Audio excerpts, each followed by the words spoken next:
बड़ी खबर है। उत्तरकाशी रेस्क्यू ऑपरेशन का आज 16वां दिन और 25 मीटर वर्टिकल ड्रिलिंग का काम पूरा हो चुका है। टनल के अंदर मैनुअल ड्रिलिंग का काम जारी है। 9 से 10 मीटर करनी होगी मैनुअल ड्रिलिंग। बड़ी और अहम खबर, टनल के अंदर मैनुअल ड्रिलिंग का काम जारी। टनल के अंदर मैनुअल ड्रिलिंग का काम जारी, बड़ी खबर है। 9 से 10 मीटर मैनुअल ड्रिलिंग का काम बाकी है।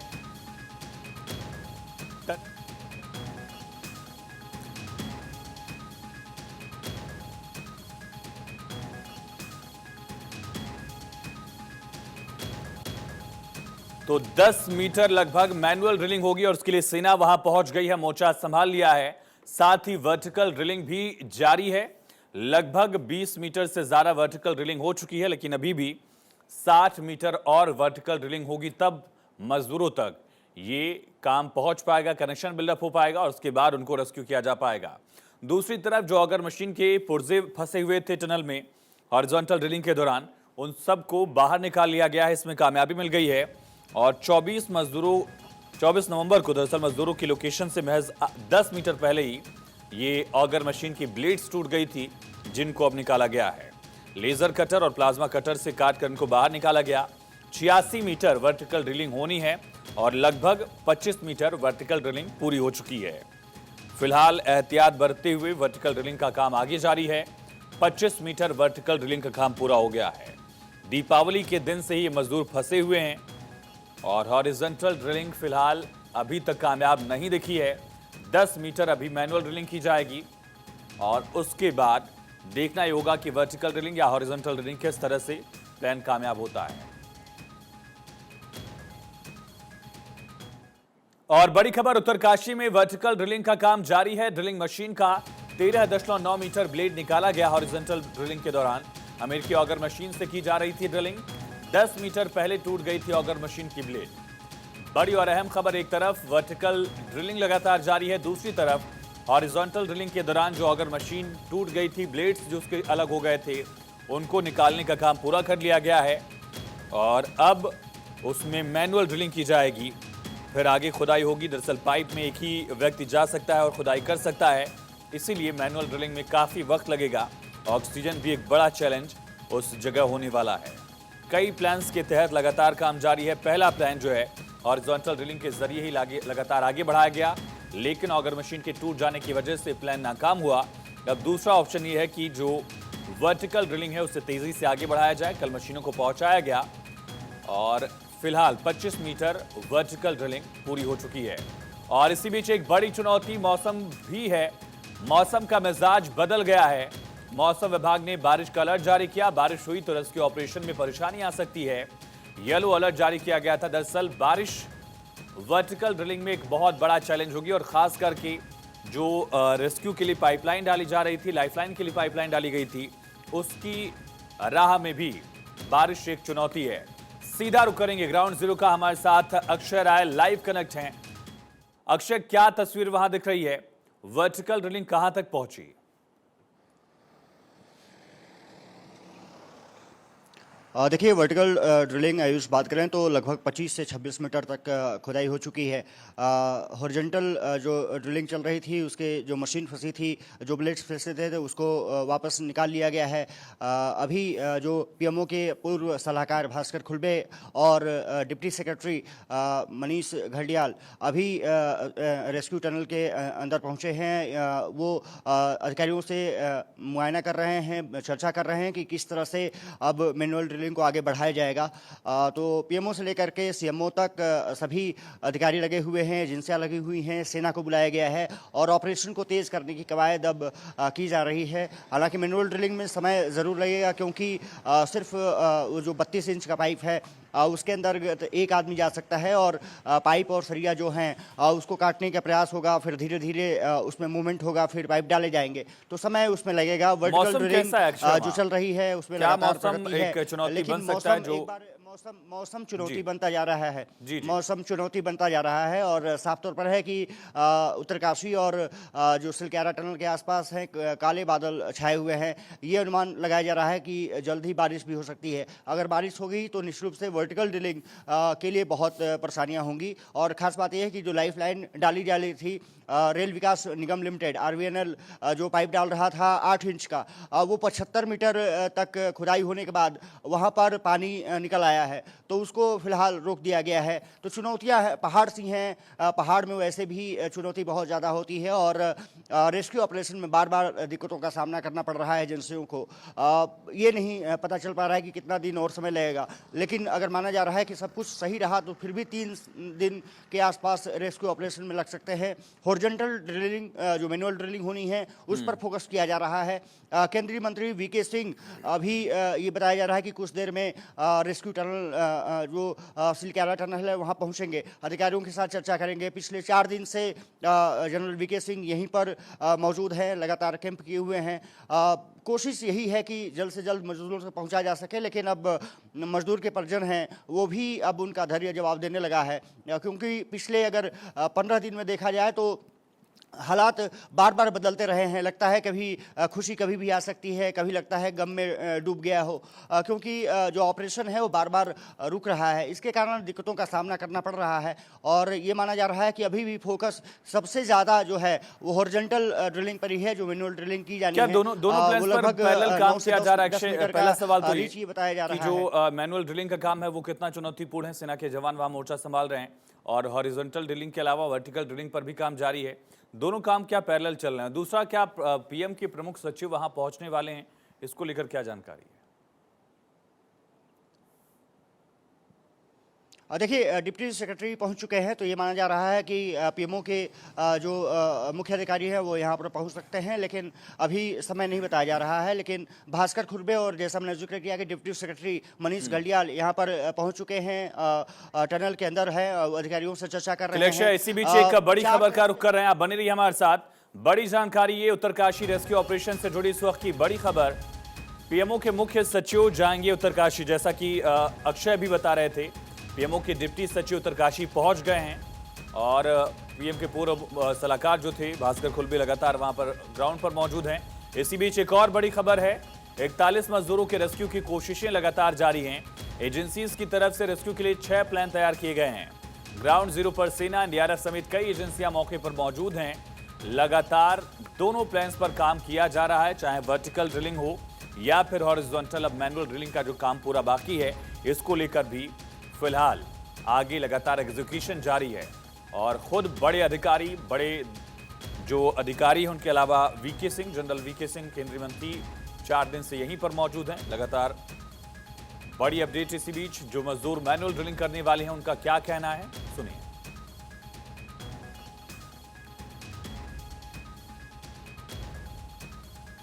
छह आदमी की टीम है हमारे पास, 6 आदमी की टीम है, 6 आदमी की टीम है। गैती फावड़ा का करेंगे, गैती फावड़ा का इस्तेमाल करेंगे, फावड़े का इस्तेमाल करेंगे। इसके बाद अगर कोई पत्थर आता है तो इसका हिल्टी का कम, मतलब मलबे को ठेली के द्वारा निकाला जाएगा।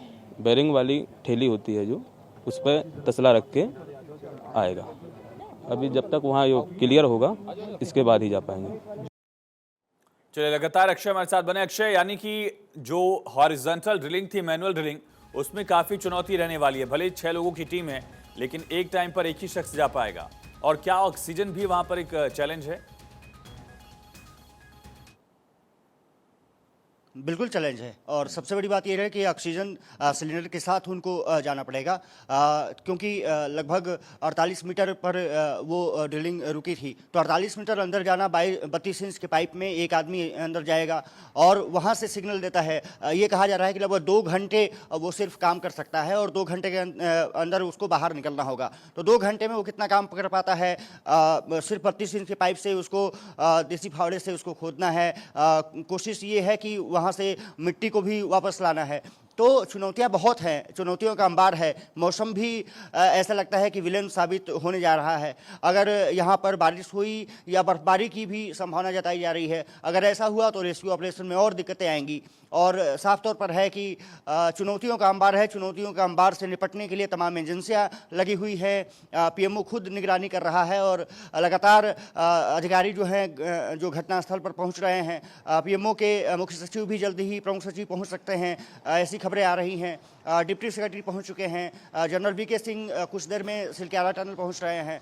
तो सभी का पहुंचने का सिलसिला जारी है, एजेंसियां लगातार सक्रिय हैं, टनल विशेषज्ञ लगे हुए हैं। बिल्कुल, लेकिन लगातार टीमें यही, जुटी हुई हैं और सबसे बड़ा उम्मीदें सवाल है अभी कि लगातार आखिरकार बाकी हैं। इसी बीच एक बड़ी खबर है, सीएम धामी ने कहा कि ड्रिलिंग का काम जल्द पूरा होने की उम्मीद है। टनल में फंसे मजदूरों के परिजनों से टनकपुर में मुख्यमंत्री धामी ने मुलाकात की। परिजनों को श्रमिकों की वापसी के लिए आश्वस्त किया है। धामी ने कहा पीएम मोदी भी लगातार नजर बनाए हुए हैं। तो मुख्यमंत्री पुष्कर सिंह धामी भी लगातार यहां पहुंच रहे हैं और सुनिए क्या कुछ आश्वासन उन्होंने दिया है। काफ़ी प्रयास सभी ने किया है। इसमें हमारे जो कटर हैं, काटने वाले हैं, उन्होंने आगर मशीन काट के पूरी निकाल ली है। आगे का कुछ पाइप का हिस्सा भी टेढ़ा हुआ है, वो भी नुकसान हुआ है, उसको भी काट के बाहर निकालेंगे। उसके बाद ड्रिलिंग का काम और पुशिंग का काम शुरू होगा। हम उम्मीद करते हैं कि जल्दी जल्दी ये काम पूरा होगा। देखिए, वो टनकपुर चंपावत के हमारे श्रमिक भाई वो अंदर हैं, तो उनके परिजनों से मैं मिलने गया था। मैंने उनको आश्वस्त किया है कि पूरा हर प्रयास हम लोग कर रहे हैं। सभी एजेंसियां काम कर रही हैं। आदरणीय प्रधानमंत्री मोदी जी लगातार इनके बारे में जानकारी भी कर रहे हैं। ज़रूरी जो काम होने हैं उनके लिए भी लोगों को उन्होंने सबको लगाया है। पूरे देश की एजेंसियां लगी हैं, विदेशों के लोग भी लगे हैं।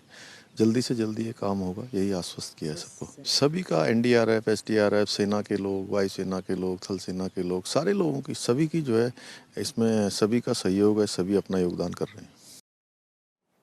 तो सुना आपने, मुख्यमंत्री पुष्कर धामी टनकपुर पहुंचे थे। टनकपुर के जो मजदूर यहां फंसे उनके परिजनों से मिलकर उन्होंने आश्वस्त किया है और उन्होंने कहा कि जल्द ही रेस्क्यू पूरा होगा, ये उम्मीद की जा रही है। अक्षय लगातार बने। अक्षय, आखिर ये उम्मीद पूरी कब होगी, ये सवाल, क्योंकि अर्नोल्ड डिक्स जो हैं उनकी तरफ से भी कहा गया था कि एक लंबा वक्त लग सकता है और फिलहाल कोई डेडलाइन नहीं दी जा सकती। बिल्कुल, डेडलाइन प्रशासन नहीं दे पा रहा है, टेक्निकल विशेषज्ञ नहीं दे पा रहे हैं। जैसे आपने जिक्र किया कि अर्नोल्ड डिक्स से जब मेरी बात हुई थी तभी भी उन्होंने यही बात कही थी, आज भी वही बात कर रहे हैं। और साफ तौर पर है कि किसी को ये नहीं पता है कि कब तक मजदूरों तक पहुंचा जा सका है। पुष्कर सिंह धामी ने कल जो टनकपुर में आपने जिक्र किया, पुष्कर सिंह एरी नाम का व्यक्ति है जो कि यहाँ पर टनल में फंसा हुआ है। उसके परिजनों से मुलाकात की, ढांढस बंधाया, संभावना दिया कि जल्द ही जल्द रेस्क्यू ऑपरेशन पूरा हो जाएगा। ऑगर मशीन्स को अब जो टूटे पार्ट्स हैं उनको निकाल लिया गया है। मैनुअल ड्रिलिंग की प्लानिंग चल रही है कि किस तरह से आगे बढ़ाया जाएगा। 6 मजदूरों को पहुंचना है। ये माना जा रहा है कि 2-2 घंटे के अंतराल में हर मजदूर वहां पर पहुंचेगा और मैनुअल ड्रिलिंग को अंजाम देने की कोशिश करेगा। लगभग 10 मीटर का डिस्टेंस है, वो चुनौतीपूर्ण जरूर होने वाला है, क्योंकि पाइप का भी पुशिंग करना है और पहले उसको एक ऐसा क्षेत्र बनाना है। ये कहा जा रहा है कि लगभग 32 इंच का पाइप नहीं बल्कि 24 इंच का पाइप जो बीच में जो 10 मीटर का डिस्टेंस है और उसमें वो डाला जाएगा। लेकिन अगर पहले कोशिश ये है कि जल्द से जल्द उसको स्पेस बनाया जाए। अक्षय, कुछ टेक्निकल जानकारियां दीजिएगा, क्योंकि वहां भी ऑगर मशीन टूट गई, उस ऑगर मशीन को निकाला गया, क्या दूसरी ऑगर मशीन नहीं लगाई जा सकती? और दूसरा सवाल, अगर ऑगर मशीन नहीं लग रही है तो ड्रिलिंग का काम तो मैनुअली किया जा सकता है, लेकिन जो पाइप पुशिंग का काम है, पाइप को आगे कनेक्ट करने का काम है, वो कैसे मैनुअली किया जाएगा? देखिए, पुशिंग का काम तो ऑगर मशीन करेगी, लेकिन ड्रिलिंग का काम ऑगर मशीन नहीं कर सकती, क्योंकि 3 बार ऐसे हुए हैं कि उसमें जाकर के पाइप्स और रॉड्स जो ही आते हैं, ऑगर मशीन्स काम करना बंद कर देती है, उसके पार्ट्स आगे के हैं वो टूट जाते हैं। तो इसलिए ड्रिलिंग का काम ऑगर मशीन नहीं करेगी, लेकिन पाइप पुशिंग का काम बिल्कुल ही ऑगर मशीन को करना होगा। लेकिन पहले ड्रिलिंग होगी, मैनुअल ड्रिलिंग होगी, और उसके बाद एक स्पेस बनाया जाएगा। और उसके बाद स्पेस बनाने के बाद जब लगेगा कि मजदूरों तक पहुंचने की बात हो रही है, तो क्योंकि मलबा ऊपर से गिरे नहीं तो पाइप डालना जरूरी है, तो इसलिए जो पुशिंग का काम होगा वो अगर मशीन के जरिए होगा। लेकिन जो ड्रिलिंग का काम होगा वो अब तय कर लिया गया है कि मैनुअल ड्रिलिंग होनी है। इसीलिए सभी अधिकारी टनल में पहुंच रहे हैं, विशेषज्ञों से चर्चा कर रहे हैं कि किस तरह से मैनुअल ड्रिलिंग को धीरे धीरे आगे बढ़ाया जाए, क्योंकि स्टील्स हैं, गार्डर हैं, पाइप्स हैं, उन पाइप्स को काटना है और 32 इंच के पाइप से जा करके उसको कट करना, और इसी इसीलिए प्लाज्मा कटर वहाँ पर काम कर सकता है। जो और गैस कटर्स हैं उसका इस्तेमाल किया जा सकता है। ज़रूरत किस हिसाब से पड़ती है वो है। और उसके बाद मिट्टी को हटाना और मिट्टी को हटा करके उसके बाद ट्रॉली में भरना, छोटे प्लेट्स में भरना और उसके बाद उसको बाहर निकालना, ये तमाम चुनौतियां हैं। क्या तो किसी पहले, प्लान पर खास यही फोकस प्लानिंग दिख रहा चल रही है? कि वर्टिकल कैसे ड्रिलिंग कैसे या इस मैनुअल प्रोसेस ड्रिलिंग को पर आगे किसी बढ़ाया पर जाए। ज्यादा फोकस? देखिए, फोकस सबसे ज़्यादा है कि क्योंकि डिस्टेंस कम है तो मैनुअल ड्रिलिंग पर सबसे ज़्यादा फोकस किया जा रहा है। लेकिन फोकस चार तरफ से है। एक तो सिलक्यारा टनल में जहाँ तक पहुँच चुके हैं वो हॉरिजॉन्टल ड्रिलिंग पर है। इसके अलावा बड़कोट साइड से जो दूसरी बिल्कुल ड्रिलिंग अक्षय, चल इसी रही बीच है, एक उसमें बड़ी काफी खबर समय से लग दर्शकों सकता को है, रूबरू क्योंकि करा दें। उत्तरकाशी रेस्क्यू ऑपरेशन से जुड़ी ये बड़ी अपडेट। दोपहर 12:30 बजे शुरू होगी हॉरिजॉन्टल ड्रिलिंग। 9 मीटर की हॉरिजॉन्टल ड्रिलिंग अभी बाकी है। 66 मीटर की वर्टिकल ड्रिलिंग का काम बाकी है और 30 नवंबर तक पूरा होगा ड्रिलिंग का काम। ये जानकारी, डेडलाइन इस तरह से दी गई है। लेकिन जो हॉरिजॉन्टल ड्रिलिंग है 9 मीटर की, उसे मैनुअली ही किया जाएगा। जैसा अक्षय लगातार अपडेट दे रहे हैं, एक बड़ा चैलेंज है। और पहले जो 30-32 इंच का पाइप था उसकी बजाय अब 24 इंच का पाइप इस 10 मीटर के फासले के लिए यूज किया जा सकता है। दूसरी तरफ एक मजदूर को 2 घंटे का वक्त दिया जाएगा, जहां वो ऑक्सीजन सिलेंडर लेकर इस पाइप में पहुंचेगा और उसके बाद मैनुअली, यानी कि जो छैनी हथौड़ा है उससे इस पूरे मलबे को हटाने की कोशिश की जाएगी। बहुत बड़ा चैलेंज है। वहां पर एक रोशनी की कमी है, दूसरी तरफ ऑक्सीजन की कमी, और साथ ही साथ स्पेस नहीं है। इस वजह से बहुत ज़्यादा ऑप्शंस, बहुत ज़्यादा ताकत लगाने का ये विकल्प मजदूरों के पास नहीं होगा। यही चुनौती और इस पर लगातार काम किया जा रहा है। यही वजह है कि दूसरी तरफ प्लान बी जो है, हॉरिजॉन्टल ड्रिलिंग के अलावा, मैनुअल ड्रिलिंग के अलावा वर्टिकल ड्रिलिंग पर भी लगातार काम जारी है। 25 मीटर की वर्टिकल ड्रिलिंग हो चुकी है और अभी भी 60 मीटर से ज़्यादा वर्टिकल ड्रिलिंग बाकी है। लेकिन जैसा अक्षय ने बताया कि वहां पर मौसम खराब हो रहा है, येलो अलर्ट जारी किया गया है। बारिश या बर्फबारी अगर होती है तो ये एक बहुत बड़ी दिक्कत बढ़ाएगा रेस्क्यू में। तमाम जानकारी के लिए, तथ्यों से रूबरू कराने के लिए अक्षय आपका बहुत शुक्रिया।